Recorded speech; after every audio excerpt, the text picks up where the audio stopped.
পড়ন্ত বিকেলে বসুন্ধরা কিংসের প্র্যাকটিস গ্রাউন্ডে হাজির বাংলাদেশ জাতীয় দল। সামনে অস্ট্রেলিয়ার শক্ত চ্যালেঞ্জ। বিশ্বকাপের বাছায় আগের লেগে অজিদের হোম গ্রাউন্ডে মানতে হয়েছিল বড় ব্যবধানের হার। অনুশীলনে তাই ফুটবলারদের বাড়তি মনোযোগ।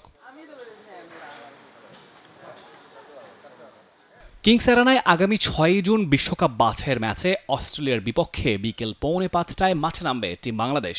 গেল নভেম্বরে মেলবোর্নে অস্ট্রেলিয়ার বিপক্ষে আগের লেগে জুটেছিল 7-0 গোলের হার। সেই তিক্ত স্মৃতি ভুলে গিয়ে হোম গ্রাউন্ডে জমজমাট একটা লড়াইয়ের আশা সোহেল তপুদের। টু বি ফ্র্যাঙ্কলি এবং অনেস্টলি, অস্ট্রেলিয়া এবং লেবানন আমাদের থেকে অনেক আগানো র্যাঙ্কিংয়ের দিক দিয়ে, এবং অস্ট্রেলিয়া কিন্তু আমরা জানি যে তারা অনেক স্ট্রং টিম। আমরা ওদের হোম গ্রাউন্ডে 7-0 গোলে হেরেছি। এখন আমাদের হোমে খেলা, ডেফিনেটলি ম্যাচটা অনেক ইন্টারেস্টিং হবে, বাট আমরা আমাদের তরফ থেকে 100% প্লাস দেওয়ার চেষ্টা করব, কারণ আমাদের হোম গ্রাউন্ডে খেলা এবং এই জায়গায় আমাদের দর্শক থাকবে অনেক। আমরা একটা ফাইট ম্যাচ দেওয়ার চেষ্টা করব এবং ভালো খেলার চেষ্টা করব, কারণ এটাই আমাদের মূল অবজেক্টিভ এবং টার্গেট।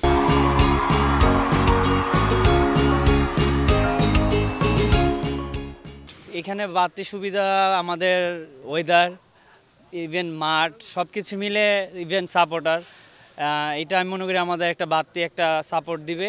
কারণ আপনি অস্ট্রেলিয়ার যে ওয়েদার ছিল, সেই ওয়েদার প্রচণ্ড ঠান্ডা ছিল, প্লাস হচ্ছে বাতাস ছিল, সো ওইটাতে আমাদের একটু প্রবলেম হয়েছে। বাট আশা করি আমাদের মাঠে আমাদের এই প্রবলেমটা হবে না, কারণ আমরা একটা হোমে একটা অ্যাডভান্টেজ পাবো।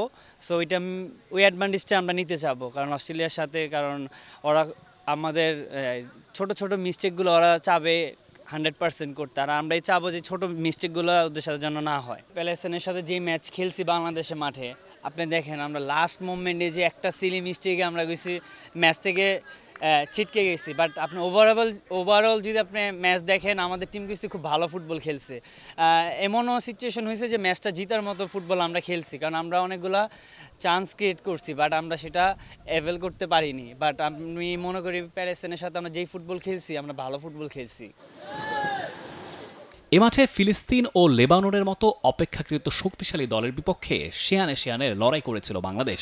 লেবাননের সঙ্গে 1-1 গোলের ড্র, আর ফিলিস্তিনের বিপক্ষে শেষ মুহূর্তের একমাত্র গোলের ব্যবধানে হার।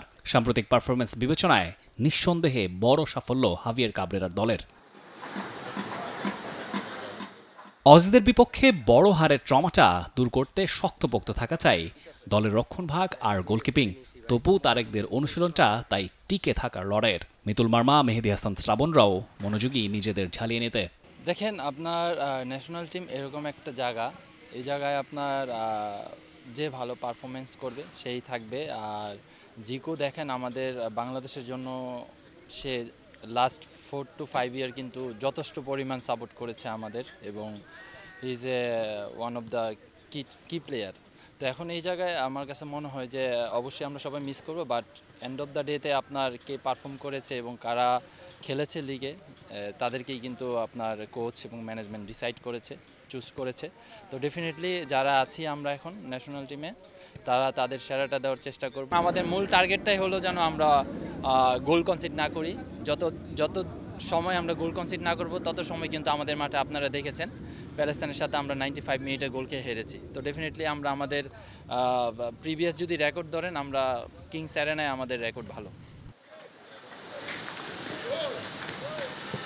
6 তারিখে অস্ট্রেলিয়ার বিপক্ষে খেলে কাতারের দোহার উদ্দেশ্যে রওনা দেবে বাংলাদেশ। সেখানে জসিম বিন হামাদ স্টেডিয়ামে বিশ্বকাপের বাছাইয়ের গ্রুপ পর্বের শেষ ম্যাচে জামালদের প্রতিপক্ষ লেবানন। এখন অবধি 4টা ম্যাচ খেলে 1টা ড্র আর 3টা হার সঙ্গী বাংলাদেশের। সমীকরণটা অসম্ভব কঠিন হলেও এই 2 ম্যাচের অন্তত একটাই জিততেই যাবে বাংলাদেশ। Rifat Tanvir, Rafi, T Sports.